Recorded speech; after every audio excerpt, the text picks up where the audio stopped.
ભાવનગર લોકસભાના ઉમેદવાર નીમુબેન બામણીયા દ્વારા મતદાન કરતા પહેલાં પોતાના ઘરે કરવામાં આવી પૂજા।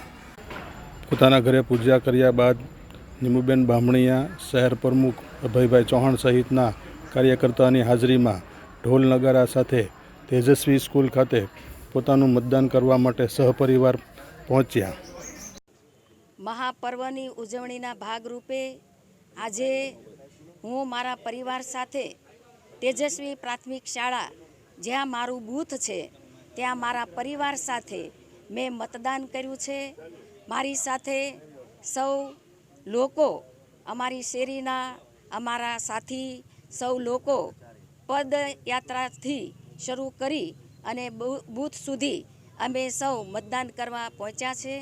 ત્યારે આ લોકશાહીના મહાપર્વની ઉજવણીના ભાગરૂપે આપ સૌને મારી અપીલ પણ છે કે સૌ વધારે ને વધારે મતદાન કરે અને ખાસ કરીને જે યુવા જે પહેલીવાર મતદાન કરવાના છે એ પણ ઉત્સાહપૂર્વક મતદાન કરે, વધારે ને વધારે મતદાન કરે એવી સૌને અપીલ કરું છું। રાષ્ટ્રના નિર્માણ માટે નરેન્દ્રભાઈ મોદી સાહેબના વિકસિત ભારતના સપનાને સાકાર કરવા માટે આપ સૌ વધારે ને વધારે મતદાન કરો એવી અપીલ કરું છું।